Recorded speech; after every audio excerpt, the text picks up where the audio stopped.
In one of my other videos, I talked about getting the audience to ask you questions, giving them the opportunity to ask questions of you that they want to have answered, and some techniques to do that.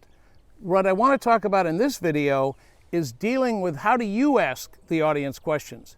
Too many times I see presenters ask questions of an audience trying to get a point set up, to build to something.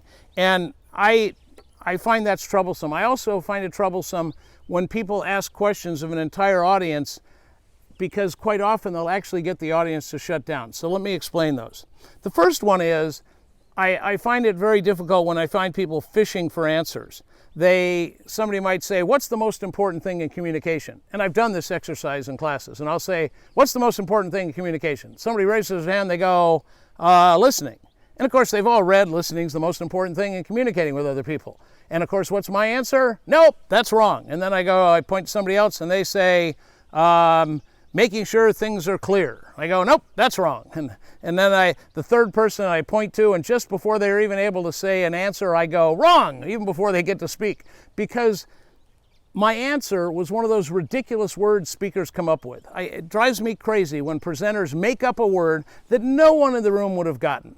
And it's okay to come up with a word that's unique to what you're presenting, but don't play the game of asking people questions that they're not going to get it. Because that person I've seen, they go like, what's the most important thing in communication? Communicatability. And it's like, well, what the heck is that? I don't know. But the thing is, I've now taught 3 people and everybody else in the audience, wrong, wrong, wrong. What's the likelihood somebody's going to raise their hand with an answer when I have a legitimate question that I want to ask? The answer to that is nobody. Because they don't want to get slapped down. They saw what happened to those people. They don't want it to happen to them. So everybody does what? They shut up. And you don't want to do that. You want to encourage participation of people in the group. Another thing you don't want to do is ask open-ended questions to a group saying, okay, we need 5 ideas for something. And I did a video on brainwriting, another way of doing this, that's very effective. But somebody will ask the group, okay, we need an idea of how to make the party this weekend the best, right? And then they wait for an answer and nobody raises their hand. You've been in meetings where that happens. Somebody in the front of the room asks a question and no one raises their hand. And then it keeps going on longer and longer.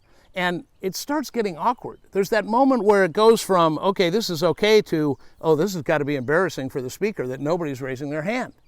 What's just happened is you've used the peer pressure of the group to teach everyone, hey, we don't volunteer information in this group. Because you gave a question, nobody answered, and the social proof is saying, hey, we don't speak out here. None of the leaders spoke out, none of the unofficial leaders, none of the peer group leaders spoke out, and so everybody learns what? Just sit there and don't participate. That's what we do here. Boy, I want to get people participating in any kind of presentation I do. And so in that case, what I do, if I have to ask a question to the audience, I have a couple of rules. One, it has to be a question they can answer. The questions I talked about earlier, those trick ones to fish out something, those are ridiculous. But it has to be a question. So I say to somebody, what's the best thing you enjoy about Disneyland? You know, whatever it is, there's no wrong answer. But it gets people involved. They can go ahead and come up with answers to that question. What do you think is the most valuable asset at our company? Well, people are going to come up with all sorts of ideas, many of which are good and all valid. None of them are necessarily wrong. Sometimes you'll get a funny one. I asked one time, what's the main reason you come to the safety meeting?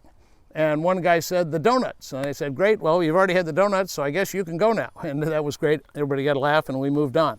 So you want to make sure that when you ask questions of an audience that they're designed in a way that gets them to want to involve themselves. You don't want to shut them down, and don't ask questions they're going to get wrong, because that just makes people feel bad and want to shut down. So enjoy speaking to groups, doing workshops, and ask questions that will get the audience to participate instead of closing them down. Don't miss out. Be sure to hit the red button on the lower right and subscribe. That way, every time we release a video, you'll be aware of it.